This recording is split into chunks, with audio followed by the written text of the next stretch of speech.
ময়মনসিংহ সদরের ঐতিহ্যবাহী সাহেব কাজারী লেতুমণ্ডল উচ্চ বিদ্যালয়ের সিনিয়র সহকারী শিক্ষক মোহাম্মদ আনিসুর রহমান ৩২ বছর ৪ মাসের দীর্ঘ শিক্ষকতা জীবন শেষে অবসর গ্রহণ করেছেন। বৃহস্পতিবার ৩০ অক্টোবর সকাল থেকে বিদ্যালয় প্রাঙ্গণে আয়োজিত হয় এক বর্ণাঢ্য ও আবেগঘন বিদায় অনুষ্ঠান। প্রাক্তন ও বর্তমান শিক্ষার্থীরা প্রিয় শিক্ষককে ফুলেলো শুভেচ্ছা ও সংবর্ধনা জানিয়ে ঘোড়ার গাড়িতে চড়িয়ে নিজ বাড়িতে পৌঁছে দেন। বিদ্যালয় চত্বরে ছিল উৎসবমুখর পরিবেশ। আবেগে আপ্লুত হয়ে পড়েন শিক্ষক, শিক্ষার্থী সহ এলাকাবাসী। সহকারী প্রধান শিক্ষক মোহাম্মদ রফিকুল ইসলামের সভাপতিত্বে অনুষ্ঠান সঞ্চালনায় ছিলেন প্রাক্তন শিক্ষার্থী নোমান ইবনে লতিফ ও সাইফুর রহমান সোহাগ। এ সময় শুভেচ্ছা বক্তব্য রাখেন প্রাক্তন শিক্ষার্থী মহসিন আলম, মোহাম্মদ মাইনুদ্দিন উজ্জ্বল, আসাদুজ্জামান রিপন, আব্দুল কাইয়ুম, হারুনুর রশিদ সহ আরও অন্যান্য শিক্ষকবৃন্দ। তারা বলেন, আনিসুর রহমান স্যার ছিলেন একজন নিবেদিত প্রাণ শিক্ষক, যিনি শিক্ষার্থীদের জীবনে অনুপ্রেরণার আলো জ্বালিয়েছেন। বিদায়ী শিক্ষক আনিসুর রহমান বলেন, এই বিদ্যালয় আমার গর্ব, আমার ভালোবাসা। শিক্ষার্থীদের ভালোবাসা ও সম্মানই আমার জীবনের সর্বোচ্চ প্রাপ্তি। অনুষ্ঠানে শিক্ষক, প্রাক্তন শিক্ষার্থী ও এলাকাবাসীর উপস্থিতিতে এক হৃদয়স্পর্শী মুহূর্তে পরিণত হয় প্রিয় শিক্ষকের বিদায়।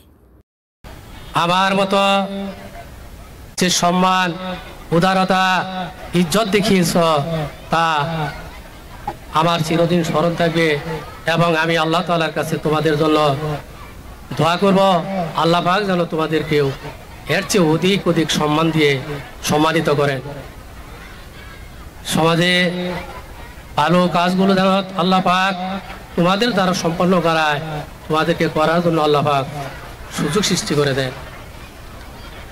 দেখবে দুর্বল, গরিব, অসহায়দের উপর কখনো অত্যাচার জুলুম করবে না। সদা আল্লাহর ভয় অন্তরে জাগ্রত রাখবে।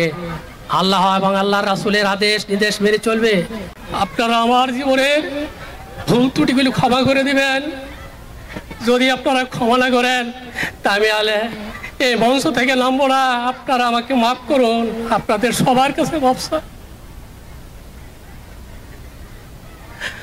আর যখন শুনবেন, যেদিন শুনতে পাবেন এই হতভাগা পাপী মানুষটা দুনিয়া থেকে বিদায় নিয়ে গেছে, তখন আল্লাহর কাছে এই বলে দোয়া করেন একটু, যে আল্লাহ তুমি ওই পাপীটাকে ক্ষমা করে দাও। আপনাদের কাছে আমার এই দাবি, আপনারা আমার দাবি রক্ষা করবেন, আপনারা আমাকে ক্ষমা করে দেবেন। আপনাদের পরিবার পরিজন সকলের জন্য আমি দোয়া করব, আপনারাও আমার জন্য দোয়া করবেন। আপনারা আমাকে এখানে যেভাবে সম্মান, ইজ্জত দিয়েছেন, মহব্বত করেছেন, বাকি জীবন যেন আপনারা আমাকে মনে করে আমার দুষ্টুগুলি মাফ করে দেন। আমি আপনার জন্য, আপনাদের জন্য যতদিন বেঁচে থাকবো আমি আপনাদের সকলের জন্য দোয়া করব। পরিশেষে আমার যে সমস্ত প্রাক্তন ছাত্ররা, প্রান্তীয় ছাত্ররা, তোমরা আমার মতো একটা নগণ্য মানুষের জন্য এই আয়োজন করেছ, তোমাদেরকে ধন্যবাদ, কৃতজ্ঞতা জানিয়ে আমি আমার বিদায় বক্তব্য এখানে শেষ করছি। আল্লাহ হাফেজ।